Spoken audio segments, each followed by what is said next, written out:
Okay. Good afternoon, and thank you for joining us for this panel session. The Jigsaw of Mixed Use, how to maximise footfall in economics, designing and structuring the component parts in a cohesive rather than a fragmented way. I'm Owen Pritchard. I work for CBRE Hotels. I head up the development team for EMEA with a focus on operator selection and disposals. And what I'd like to do now is get the panel to give a brief introduction about who they are, what they do, who they work for. We'll then go through a number of questions, but please feel free to interject at any point rather than just saving questions at the end. If something comes up that's of particular interest, let me know and we can debate that topic before moving on. So if I could start with Jeremy, please. Fine, yeah. Jeremy Hayes. I work for WATG, Wimbley, Allison, Tong and Gu, a company formed in 1946 in Hawaii, just straight after the war, by a group of demobbed US servicemen who happened to be architects, and they stayed in Hawaii to rebuild Waikiki. Then they founded the company. So we're 70 years old. We now operate out of 3 hub offices in California, London, and Singapore. We have interior design presences additionally in Beverly Hills and New York, as well as small entities now in Dubai, Istanbul, and Moscow as well. We're about 400 people strong throughout the globe, and we specialise entirely in hotels and resorts and leisure. So I joined the company in 1992, and I've made my way from there. And I'm a senior vice president. I sit on our main board, and I've been delivering projects. I'm a project-focused architect, and I have been for my entire career with the company. That's me. Thank you. Graham, if I can. Thank you. My name is Graham Mitchell. I'm with the McLaren Rush Group. We're property developers and contractors. We work within the UK and Ireland. We're established not so far back as my colleague, 1967. We started off as contractors and then moved into property development in the 90s. Mixed use is something that we have always done, and particularly in core city centre locations. I'm in the property department of our organisation, so I see everything from the site acquisitions, identification, right through the due diligence process, the master planning, design, identifying the occupiers, and then to the end, so during the construction period and working out the end strategies, whether that's asset management or disposal. So I see everything, the full life cycle of the developments that we do. In the UK, we have completed over 20,000 hotel bedrooms, but we've also done over 2 million square feet of offices and into the thousands of residential units. So we're quite well established. Philippe, please. Good afternoon. My name is Philippe Zuber. I'm the head of IMA Hospitality. IMA Hospitality is a subsidiary division of IMA Properties, which is well known by the center of now, downtown Dubai, with the iconic Burj Khalifa and the whole mixed use based to that. Is as well a lot of international projects. So IMA Hospitality is currently in charge of a few brands, the Address Hotel and Resorts, where the mixed use is really part of the component and the business model. And we're going to, I'm sure, talk a little bit later into that. IMA Hospitality has well entered into a new venture of setting up new boutique lifestyle hotel named Vida and Manzil, currently in Dubai, but with a strong development pipelines. We're putting in place on the market as well with a very aggressive development plan, a new brand called Rove. This is an entry-level brand targeting more or less the entry-level market, which is not existing in Dubai. So by putting 6 hotels simultaneously on the market, we will reach just leading this whole approach. But IMA Hospitality is as well very well known for managing leisure clubs. We are having the larger yacht club and marina in Dubai, which has won lots of awards, but as well a polo club and 2 golf courses, plus adding a full lifestyle dining experience, which we're going to talk later as well, fully part of a mixed-use development. So very strong into the F&B with some iconic restaurants like Atmosphere, the highest restaurant in the world, but as well Cut or La Serre, if anybody of you have been to Dubai and knowing this market. And we have a few projects currently under development internationally. Emaar Turkey is extremely strong with a mixed use of residence and hotel. This is on the Asian side. 2 master development in Egypt. Marassi, which is on the Mediterranean coast. A mega project development with many hotels as well, but already residents which are currently built. and another master plan that we're doing in collaboration with Eagle Hills in Abuja in Nigeria. Thank you. Matthew. Matt Pullman. I'm a partner in the London office of Goodwin Procter, which is a law firm based in the U.S. We have a 27, 28 lawyer office in London, all centered around real estate. I sort of head up the hospitality team in the London office. I spend a lot of my time representing various stakeholders in hospitality projects that have multi-components, so hotel, branded residential, restaurant, golf courses, this sort of thing. And I work with clients to try to stitch it together. That's a lot of what I do. Great, thanks. Jeremy, if I could start with you from an architectural perspective, what for you are the most important design considerations when you're putting together a mixed-use scheme? Number one, it's got to be the components that you're assembling, and quite clearly that's very. It's business driven. It's by feasibility, and probably my other colleagues will be speaking to that. But as a designer, I think that quite clearly where you have to be considerate is to do with the guest experience, and it's treating the person, the visitor, the guest, the day visitor, whoever's going into that development, and really understanding how they're going to appreciate that property, because. We can assemble a business plan with all the different components, all the different, the right square meterages of whether it's commercial space, whether it's residential, and it can all add up. But at the end of the day, if those components and those proximities are not in the right place, then the scheme is not going to be hugely successful. And I think actually, if we look at how these kind of developments have changed over the last even 10 years, you'll see the appreciation is that there is a massive amount of choice out there for most people, and they are going to make their decision on what they experience firsthand. So picking up on that, Philippe, what kind of brief would you give to someone like Jeremy and his company with those points that he's made in mind? I mean, for us, it's really always to create a sense of place. We are working extremely hardly to make sure that any of our mixed-use development, whatever it's combined with service residence, and service residence is adding as well to giving opportunities for the owners to set up and giving the rooms or the apartments to be part of hotel pool, which giving amazingly return. So whomever is investing, we have to give a great sense of value for the return to the properties. This is the biggest point. We want to make that it's commercially successful for the owners, and giving him the flexibility to even putting the room to the hotel pool, to the service residence, where he can, towards our services, he can leave the residence for short-term period renting, and we're taking care of all the services in relation to that. Or he can use for his own purpose, so giving him the full flexibility towards that.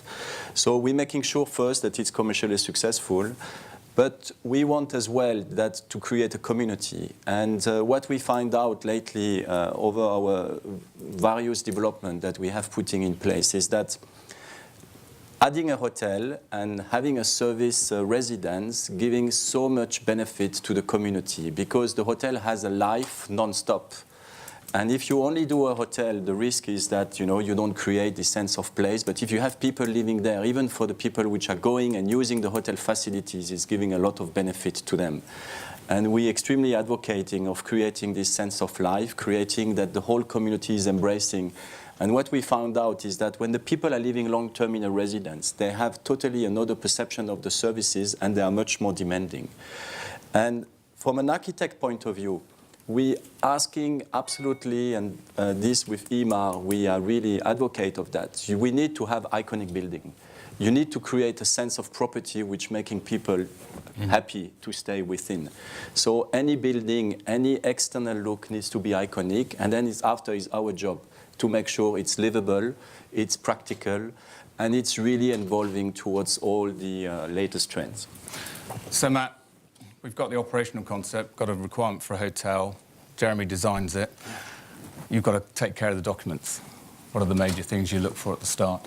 Well, the design element is such a critical first step, particularly if you're talking about a new build gives you tremendous flexibility. When we're talking about conversions or readapting space that once was a hotel into commercial office or into residential, the complexity really ratchets up. But you often start, particularly if it's going to be anchored by a hotel, you think of the hotel as sort of the heart or the engine that the other components can be fueled off of. And one of the critical kind of design considerations is ensuring that those additional components, once you start adding them, do not overly tax the heart of the project, if you will. So right-sizing residential, right-sizing additional F&B outlets, and taking full measure of how you think those additional components are going to rely upon and need the hotel. If you get the balance wrong, it's going to disrupt Philippe's desire to have a hotel that's iconic, that's servicing all the guest needs, and so forth. You think about the needs of a residential owner versus the needs of a hotel guest. I know from personal experience, when I'm staying at my home, I conduct myself probably a bit differently than I do when I'm in a hotel. For example, I might order a pizza to be delivered to my house or to my residence. Is the building designed in such a way to ensure that the residential owner can have a pizza delivered to his apartment without offending the guest who's there on their wedding anniversary or honeymoon? It's making sure you are separating the components where they're appropriately separating them and driving them together where efficiencies operationally or financially or otherwise can be achieved. It's a delicate balance. So taking that delicate balance then, Graham, how do you, from a construction perspective, meet those challenges? Sure. Even before you get to the construction and design stage, I mean, you've got a plot of land, you've got a piece of land in a city centre, possibly somewhere. From my experience, it's been UK and Ireland. You've got to work out what the uses are. So hotel for us has always been a solid anchor to our mixed-use schemes because they, as you mentioned, the engine, they really do feed into the success of the wider development. So we work out the individual components and what might be successful, and then we make sure that those will integrate with each other and work successfully together. And from a design perspective, yes, you want to create that place. I think that's really important. And every building has to have its own identity. You've got to recognize what the buildings are. So we work really hard to make sure that people understand what they're walking into. From a construction perspective, I think that comes down to timing. You want to make sure that whenever the first occupiers of your scheme move in, they have a good experience and they're not surrounded by cement dust and lots of vibrations and noise and the nasties that come with construction. So again, we work really hard to make sure that the timing is considered from a programming perspective and along with all of the wider structures, whether that's individual residential sales or the occupancy from the hotel from its opening date, and make sure that those don't conflict. So it's an enormously exciting thing to work on, but it's also really complex. You've got all the complexities of an individual building development wrapped into a wider scheme where you've got to have lots of potentially competing uses working together. Have you got an example of a competing use where you've had to manage perhaps two parties?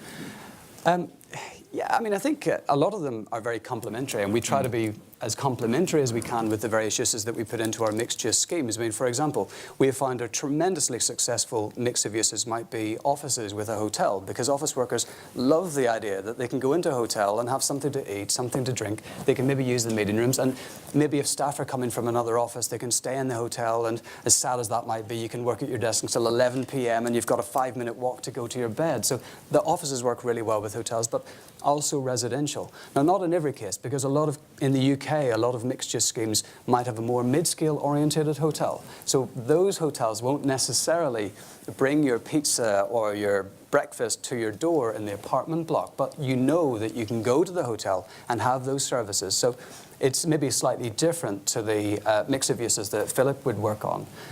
But by the same token, they do work together.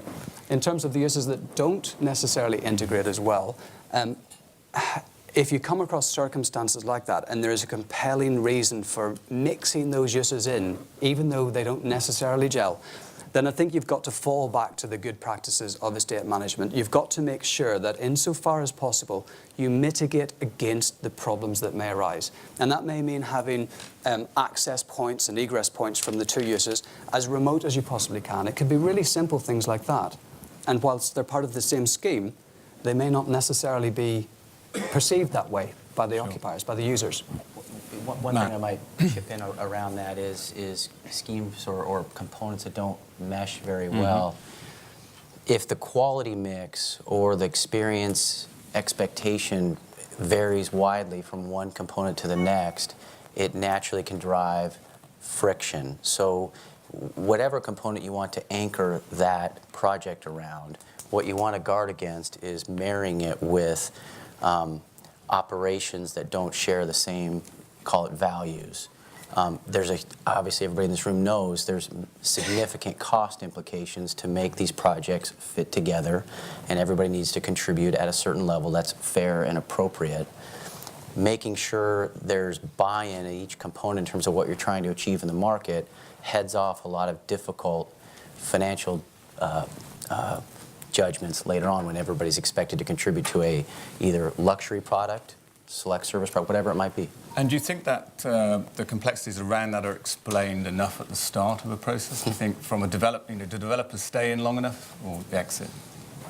It's a great question, and some of that is going to be driven by the jurisdiction where you're sitting. So if you're sitting in the UK versus sitting in places like Saudi, where Philippe and I have worked on some projects together, or continental Europe, it'll inform when the developer is able to exit out of the project and rely on other contributors into the economics.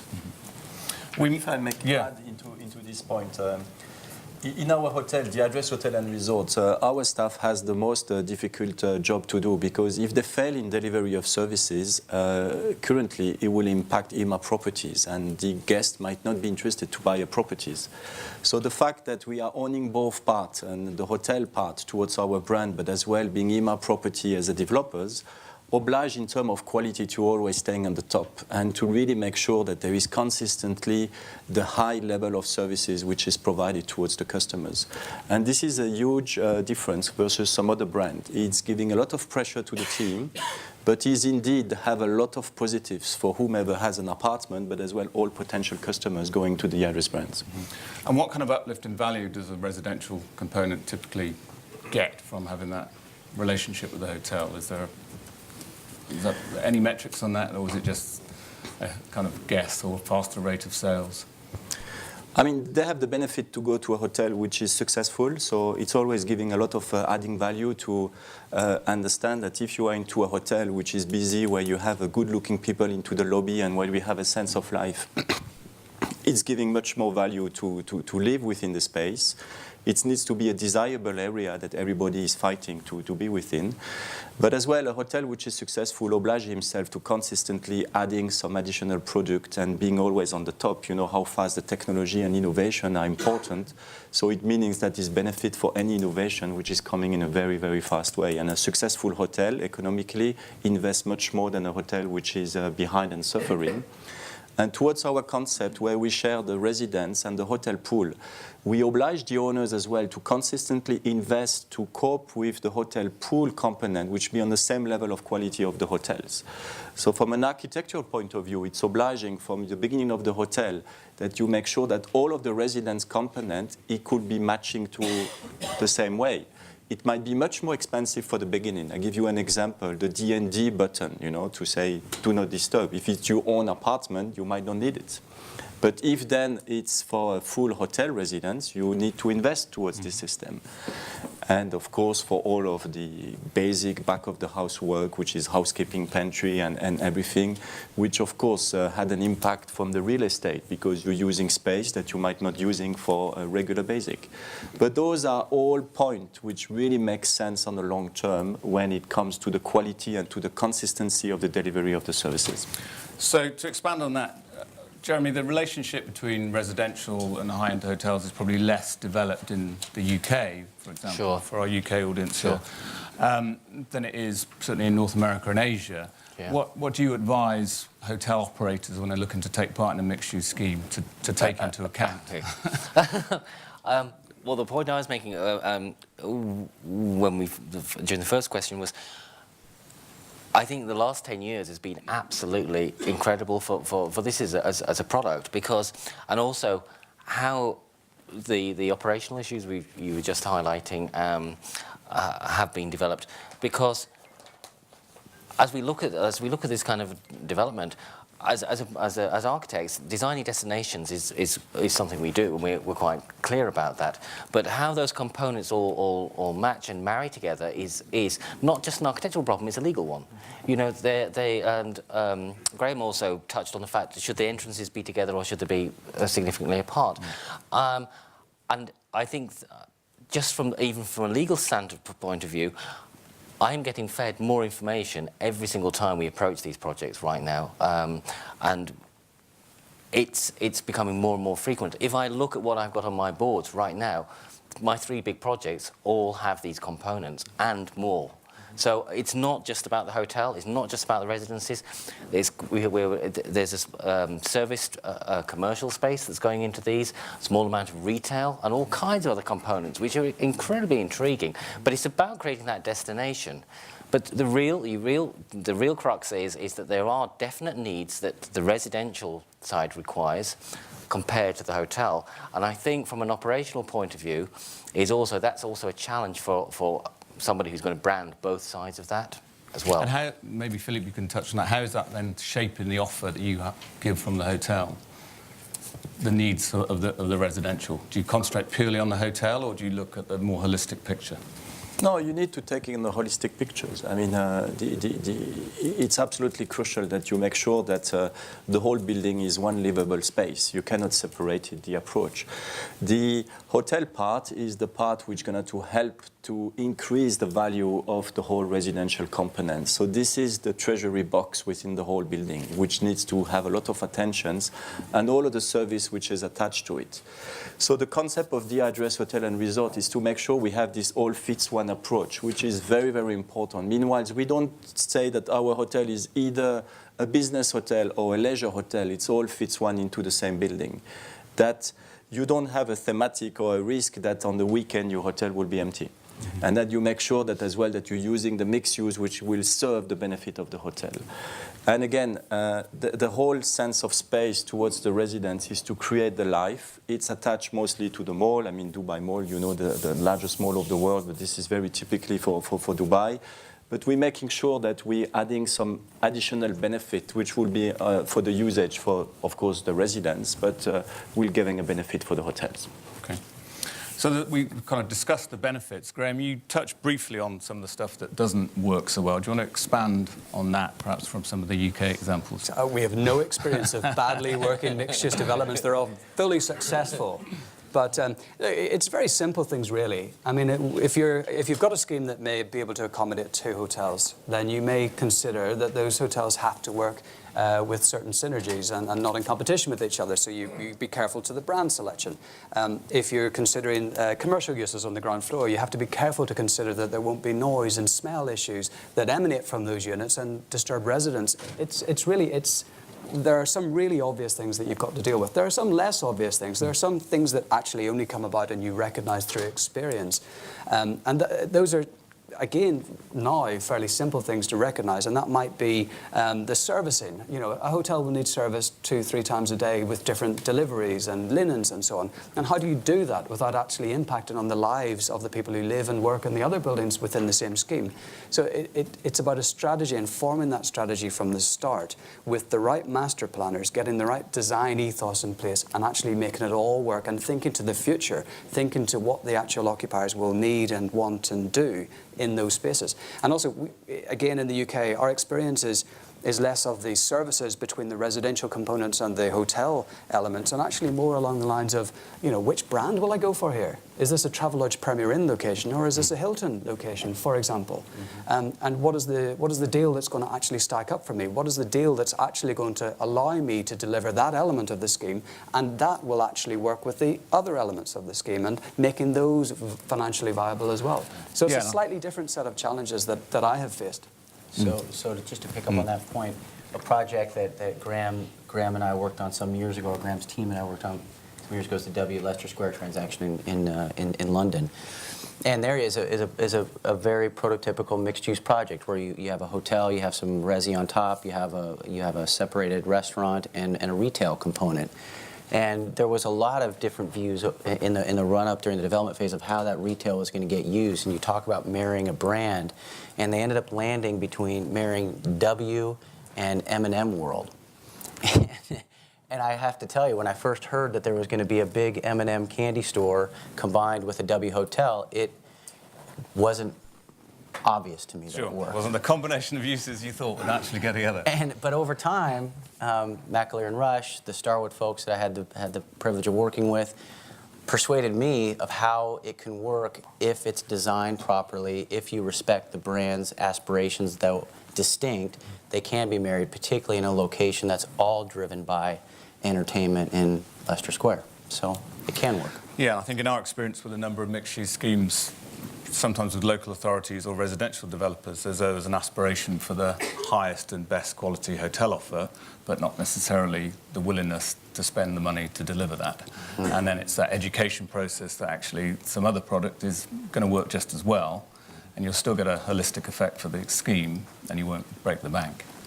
I think the other thing just to mention is that one of the beauties of mixed-use development is that you can take a site that isn't necessarily in the prime pitch or possibly even on the secondary pitch of any city, but if you've got enough critical mass there by putting the hotels and the offices and the people into that place and creating that sense of place that Philip talked about earlier, you can actually turn it into something really quite special. And from the start, it's an enormous challenge, but that, I think, is part of the tremendous excitement of mixed-use development and creating something from nothing, essentially. If I may add Yes. to the typical mistake, and we're learning from our mistake, and of course the clientele evolving in such a fast way that we need to adjust as well to the new generation of clientele which is using this residential component. The often mistake that we have done in our first mixed-use development, we were consistently trying to separate the mixed-use, the residential component to the hotel. Meanwhile, we were trying to do a separate kids club for the residential component, a separate gym. We were trying to do a separate club for them. Sometimes you had a separate pool. None of those works. They really want to benefit from the public area of the hotel. So you just have to do the product of the hotel a little bit larger to be able to accommodate the whole needs from the residents, but you have to make sure that you don't duplicate those services because they won't be used. Or it won't be enough life within, that if you have a club for the residents, it will be always empty, and then you will be pitching for mistake, because if one day one customers will go there, he will not have the services which he's expecting for. So this is key as well, that we consistently engage. And that what we find out as well is that whenever we have a rooftop bar, we have to make sure that we have separate elevators, because you might doesn't want to interact if you go back to your home. Same story as the pizza, that to have people which are, going to an enjoyable nightlife, and then you are just going home after a very difficult day. So you just want to make sure that into the elevators you don't mix with those persons. So whatever you have an opportunity to have a rooftop bar, you have to make sure that you have a separate access for them. Sounds like a selling feature to me, actually. Wonderful after a long day at the office. Absolutely. The other, there's a myriad of details we could focus on, but in marrying that residential and hotel component, you also have the moving in and moving out. And are you scoping in the design aspect things like the loading dock and the service lifts in such a way to ensure that if somebody orders a new bed for their residential apartment, that A, it'll be available at the loading dock for the lorry to come and deliver it, and then are you going to do a fence to the hotel operations and using the service lift to deliver your bed or your new desk, what have you. So a lot of these, what become very practical operational issues, can be solved with some forward thinking at the design stage. Oh, I wish it was only the bed. Well, I was going to ask Jeremy. He's decided to jackhammer out all the marble from the bathroom. But it's going to cause a problem. But when you Philippe's mentioned the requirement for animation. Well, I think you all have, and to give the scheme some kind of life. Jeremy, how do you achieve that with a new build, which sometimes can be a little bit soulless? It is about destination design. It's what Philippe was mentioning. The destination is absolutely critical. You've got to create a reason why people would want to go there. And we're as a species, we're visual. It's all about what it looks like as well. And what's pleasing to the eye is going to generally encourage people to go and look, be curious, to explore, to find something out. And I think the one thing that's coming out clear across is the experience across all four of us is varied. And if I look at the mixed use I've got on my boards at the moment, I have everything from a ground hugger over 40 hectares to 10,000 square metres in downtown Manchester. The one in Doha, yeah, we'll put an aqua park on it, but the one in Manchester, we certainly won't be talking about that. There is a huge mixed use comes in all shapes, forms, and varieties, and obviously, you know, we've got the very luxurious and upper scale ones for the E-Mall in the downtown area, but equally so, there's other ones which are more modest in their ambitions, but again, it's still about that chemistry of putting those components together and creating that buzz, creating that reason why you'd want to make that journey and select that. And certainly, and I was going back to my original point, when we talk about the guest experience, if you're driving there, you drive in, do you drive into a subterranean car park? Don't you? Do you get dropped off? Really, what is that journey for that person? And, you know, by the end of it, do they feel like they were welcomed there? Or really, well, it was an afterthought because God knows where this parking lot is because I can't find my way back into the building now. And all these different stakeholders you have on the same site, whether you're the resident, whether you're going for a meal at the hotel, all these people have to be taken care of, and that's where the complexity of it. I mean, one of the favourite diagrams as designers we do is just looking at, and I don't just mean traffic because you're arriving by your car, the pedestrian, public transport. It's looking at the whole thing because you're producing a microcosm of kind of a community, and the most successful one is going to be appealing to the most different demographic units around. So you really need to hit as many of those people and as many of those as you can do. Just to add to that, I mean, I think we've identified there are quite a lot of potential pitfalls in mixed-use development. And so from our perspective, and I think from everyone's perspective, how to avoid those is to make sure that you're working with an experienced team of people. And that's everything from the experience of the designers who understand the challenges, to the operators who understand exactly how these things will actually operate, to the legal team who will actually put the structures in place so that once the developer has gone, it actually still continues to function in a proper way and in a way that everyone benefits from. And from our perspective as developers and contractors, we feed into that and we feed on that experience with all of the people that we work with to make sure that it is a successful scheme. And when would you typically advise that an operator should be brought in? What's in some of the current projects you're doing?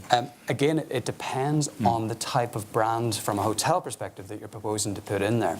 And it depends on the level of services that they're proposing to do. It depends on where the hotel may sit within the complex that you're proposing to create. So generally speaking, it's as early as possible because we as a developer will want that certainty and that confidence to know that we're doing the right thing, that we're putting the hotel in the right location, that it is the right size, that it has sufficient bar and restaurant provision. If it needs meeting space, we need to know that as early as possible. So we bring in the stakeholders as early as we can into the process and we properly engage with them.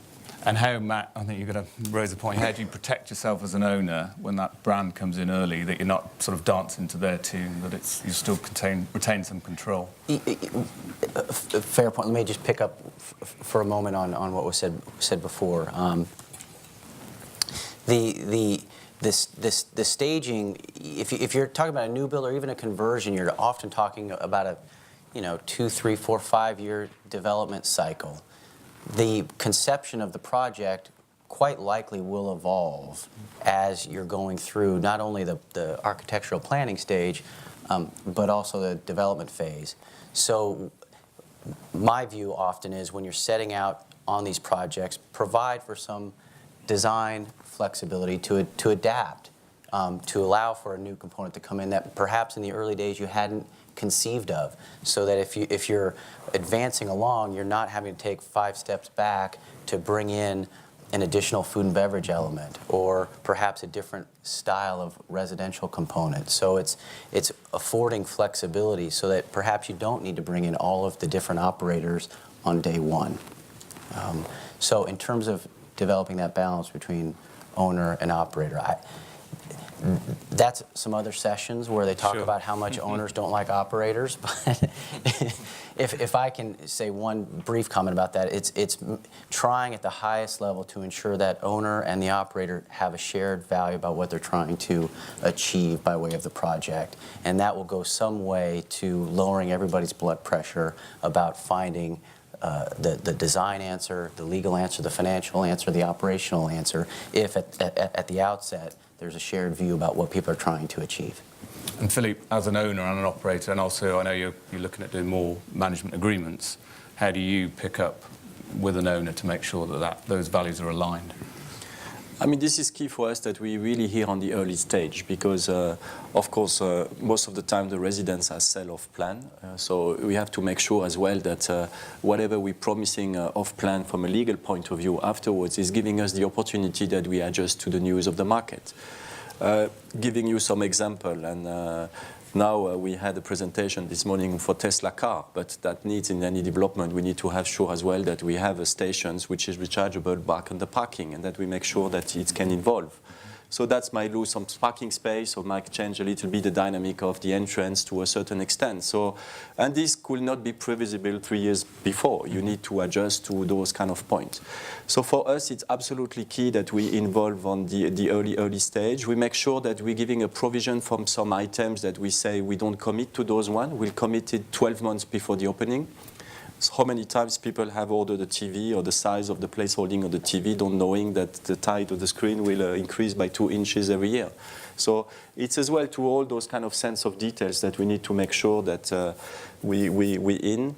And we always go to an operational point of view, meaning whilst how it will give a comfort to the customers, that it will give something that he will remember. And to that extent, it's key to us that when you sit into the lobby, you make sure that when people when they're walking in the lobby, for us, the key measurement of the success, if they take pictures of the decoration of the flowers in the first 1 minute, is just a sign that, you know, they are here. They feel that they have something which they have been emotionally engaged to the brand. So we're consistently trying to go into those levels. And the key things to us is, you know, we have to control from an operational point of view the creativity of the architect and the designer because they're consistently trying to innovate into that point when to enter a residential component, what's the most important is the comfort. So lately there is not a negative trend, but a tendency of one wanting to over-design every object of the residential component, while for the sense of this residential feeling, you don't need to over-design. You need to really giving the basics of what the residential needs for. So it's always a good battle between the innovation and the technology, regardless to guarantee the basics. But that you don't overspec it, overspend and destroy the budget, I suppose. Exactly. Graham, touching then a bit more on the investment side, the projects that you're involved with, you know, multiple ones in the UK, how important now is the hotel component to some of those to make the whole thing stack up? Or how important then is the other use to make the hotel stack up as well? Yeah, don't get me wrong, we're not entirely wedded that there has to be a hotel within any mixed-use scheme, but if it is the right thing to do and it's financially viable, then we will do it, and we will do it as successfully as we possibly can. But as I said at the earlier stage, in the UK, we sort of have that debate as to what is the fundable solution as far as the hotel is concerned, and what brand, what level of service is that hotel expected to provide. And those are the sorts of debates that we have now in terms of financial viability. It's will they provide a lease? Will they provide a turnkey sale at the end of it? Will they give a management agreement, or what sort of structure will they propose? That's for us a really fundamental point. And then we look at the alternatives and the options that could sit alongside the hotel. So the investment, it's for us traditionally, it's always worked because each element complements each other. It gives investors confidence that there is as I said before, a critical mass of uses on that site, and it gives them the ability to actually buy into something, and it gives them the ownership of something larger than just the building that they're considering. And if I could just add to that, and what I would often say to folks situated like Graham, when they're setting out to design these projects, you're often thinking about what's your exit, when do I exit, and how do I ensure that the investment that I'm making today is going to be accretive when I'm ready to sell. And this is the lawyer in me coming out, so apologies, I'll try to make this brief, but I do feel like you're building two structures. You're building a physical structure, an asset that's going to trade and operate, but what it needs to be supported by is a document structure that also ensures as much as possible that when the project goes live, it's stable, it works, and there's not the discord between the different components, because, again, from my perspective, if you get the document pieces wrong and there's sort of built-in friction between the components, that ultimately affects value when you're going to exit. So you kind of conceive of this as two structures. Okay. the legal and the operational. Sure. Jeremy, you've done a lot of work in the Middle East where perhaps some of these schemes have got a longer history. Yes. What themes do you see emerging from that, which we'll probably see more in mainland Europe and the UK? I think the challenge in most Middle East sites is actually is making sure that you are creating that destination. It's a car culture, as you would get, from the climate.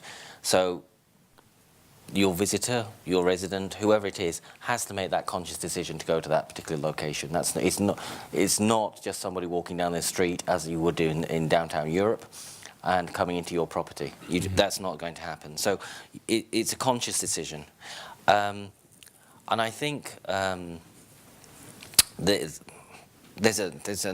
finding the entertainment side of the mixed use is becoming way more important. Certain one of these, there's a number of the destinations, a number of the cities we're doing projects in.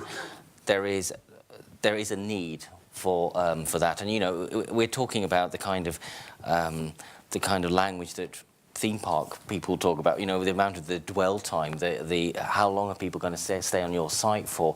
I'm not just talking about obviously just the residents and the hotel components, and appealing to families is incredibly important, certainly in the Middle East, and it's a massive market, and it's not just for the locals. And how many expats are out there? They're there with their wives and their families, and they need destinations, and that's incredibly important.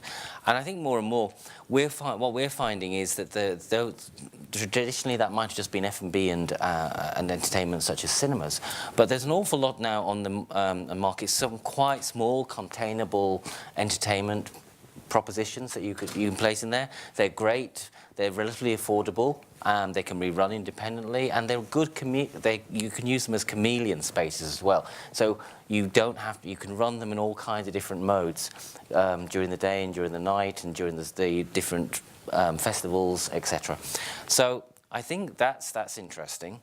The other thing we're finding as well is two components, and art and culture. We're finding more with this perhaps towards education. So again, I suppose Middle East. Again, there's a definite lack of schooling for, and I don't mean higher education. I mean school, pre-higher, pre-18-year-olds. So, talking secondary school education. We're seeing that, but I think that's an interesting add to the larger sites that we're seeing at the moment. So it's kind of blurring of lines between the various. Very much so, because in some of these environments, adding an international school is actually quite a big commercial proposition. Mm-hmm. It generates quite a great footfall for your commercial area, 2 or 3 times a day, and it's looking more and more attractive. The cultural side of things, there's slight.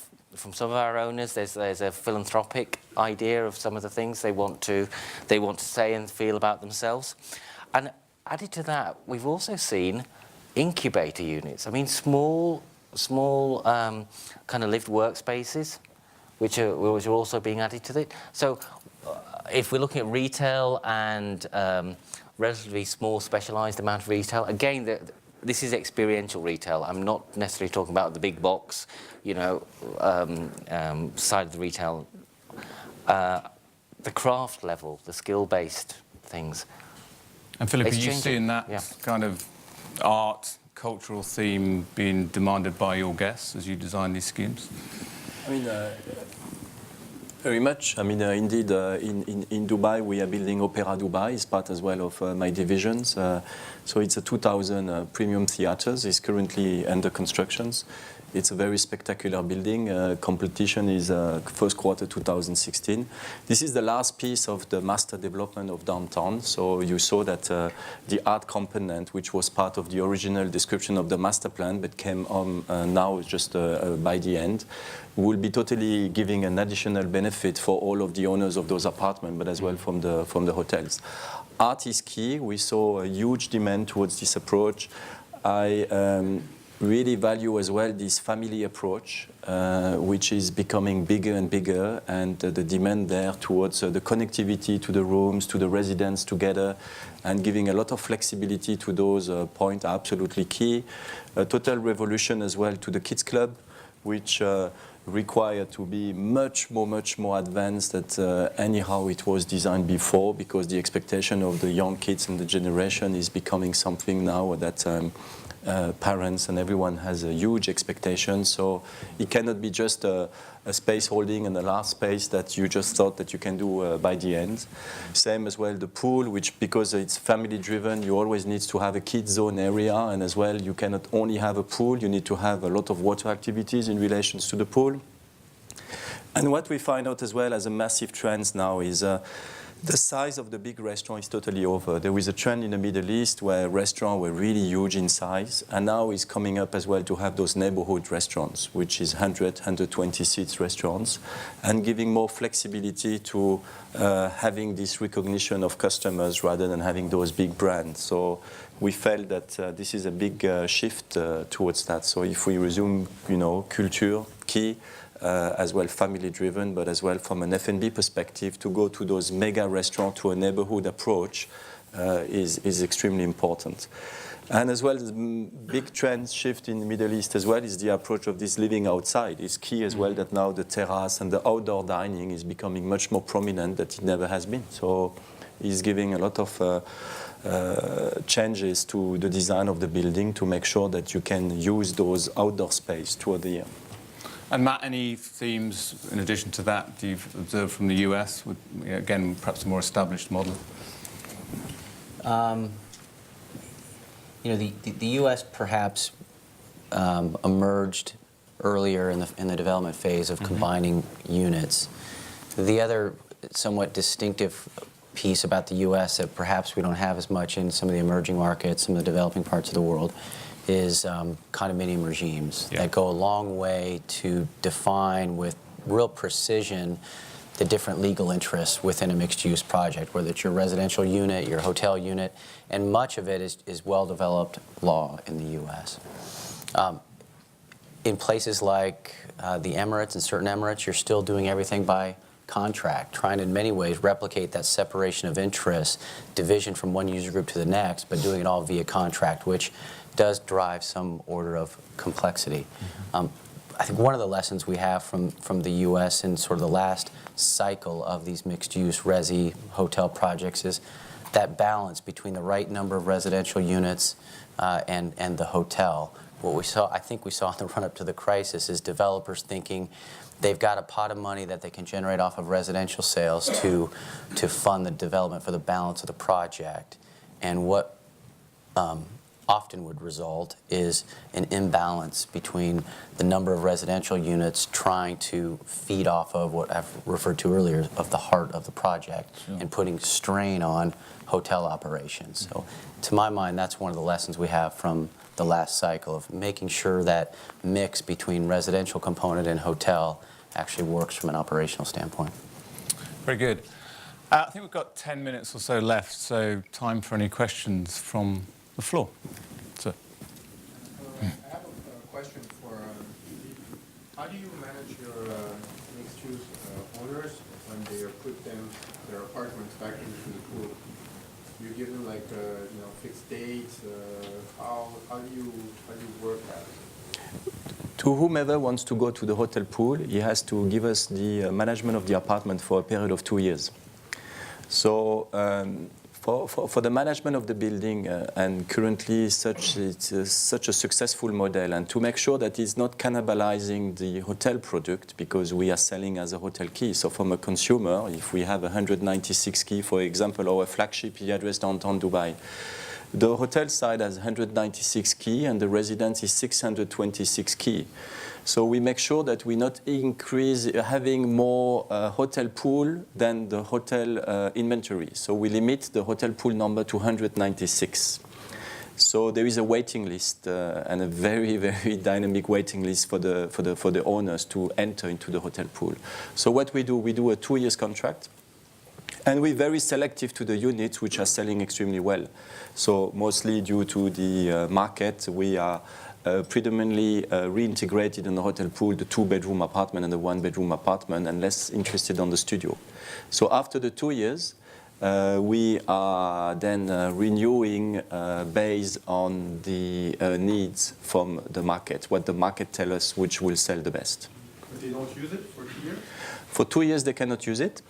2 years, they give totally the usage for the apartment. In exchange of that, they have 9 rooms a night free per year to use at any convenience that they want. That's tough.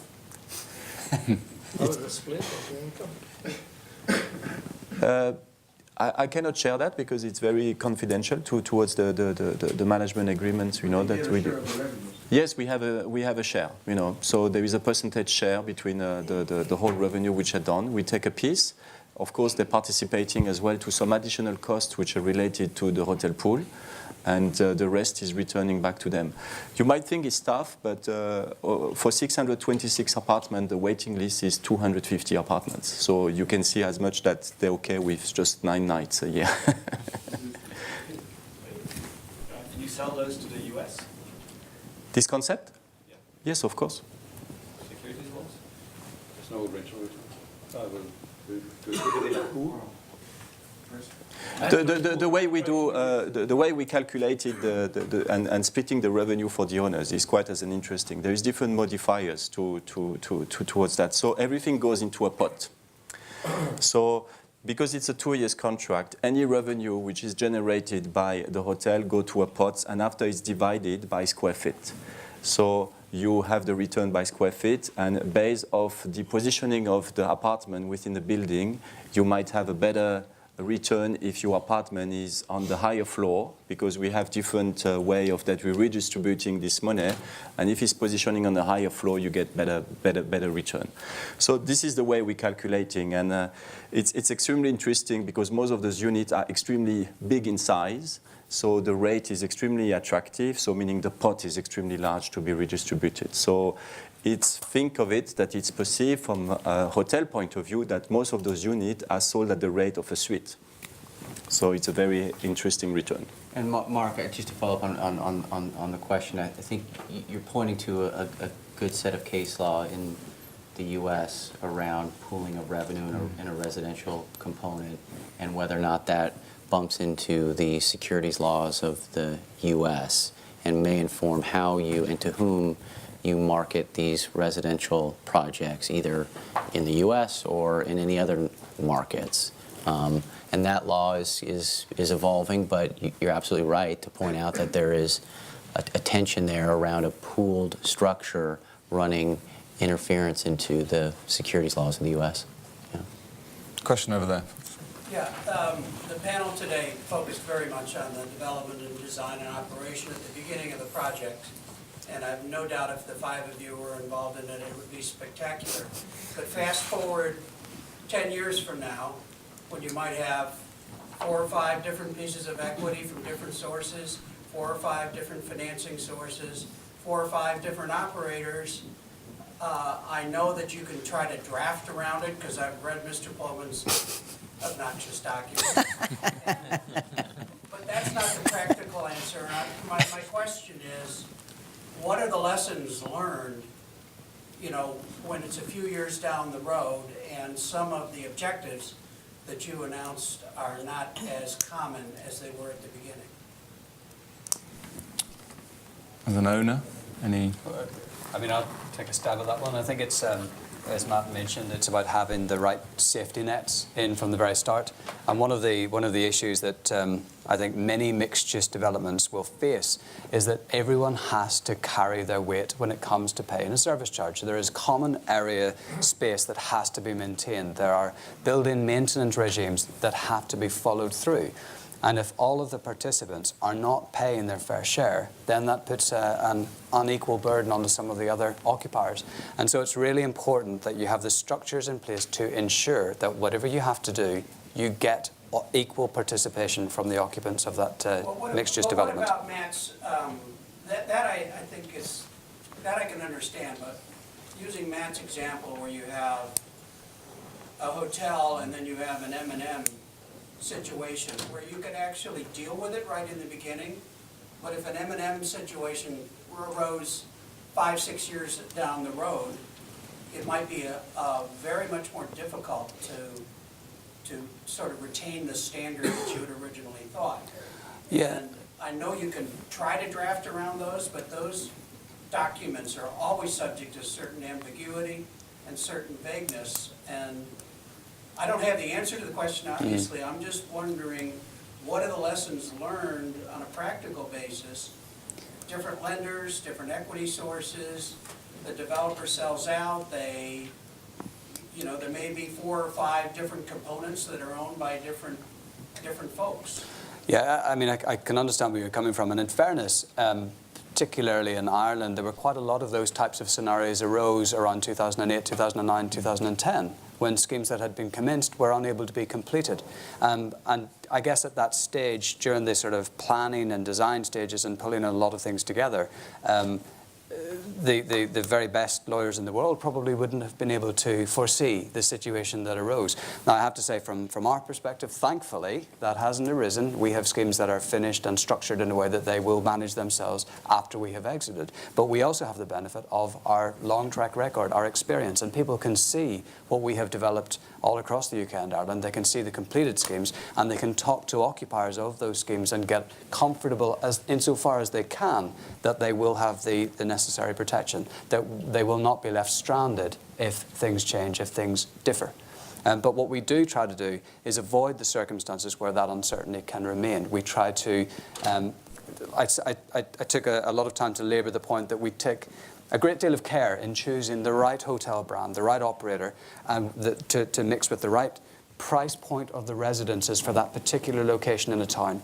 We think very carefully about the mix of uses. We don't sell a concept, a wonderful experience in the hope that it will get there in 10 years' time. We actually deal in reality of today, and we try to pull together schemes that will actually work today with the right participants.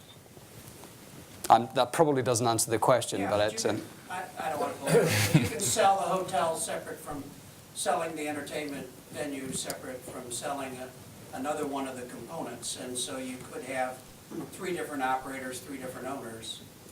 And no matter what your documents say, if they're not aligned after the developer, that's all. Yeah, and there's probably some resorts that are like that. There's some horror stories, and the residents have been left with a whole mix of different uses and different operators, and a developer that's walked away. So I think, it's very difficult to give an answer to that one. I think where there are cases where there's a partially completed mix of uses, at least in the UK and Ireland, you've got the great benefit of a very solid planning system that will protect the occupants of the scheme that is there at the minute, in the same way that they would protect them if I was buying a plot of land in the middle of a number of other buildings. Those other buildings would be protected from what I was proposing to do. So there are statutory protections against hideous proposals that will really negatively impact on existing occupiers of schemes. I guess you've got to marry that then with the legal structures to add extra weight. I think we've got time for one final question. For the panel, do we have any mixed use in Europe that's very popular? Like what Philippe said, in Dubai it's very, very popular. But do we have something similar in the UK and Ireland? I don't know, the big cities, Paris, Rome. Yes, and more to come. One Hyde Park in London. Yeah. It's not a hotel. It is. Mandarin. Well, it's serviced by the Mandarin, yeah. There's one under construction on the South Bank, which is One Blackfriars St George residential scheme with a hotel component, which would be a Marriott brand. The Bulgarian London and Knightsbridge Hotel and residential. Not the massing that Philip was referring to. Not to the scale, but the marrying of different components. The percentage between the hotel number of rooms and number of apartments.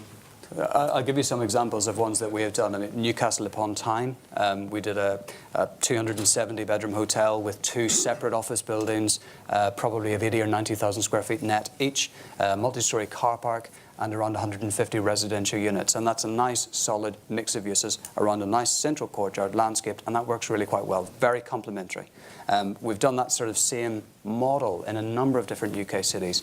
And just as we talked about during the discussion, there are so many synergies that can be created between the hotel and the offices and the residents, and they just have added benefit. And you can actually increase the value of the scheme by bringing together the right uses.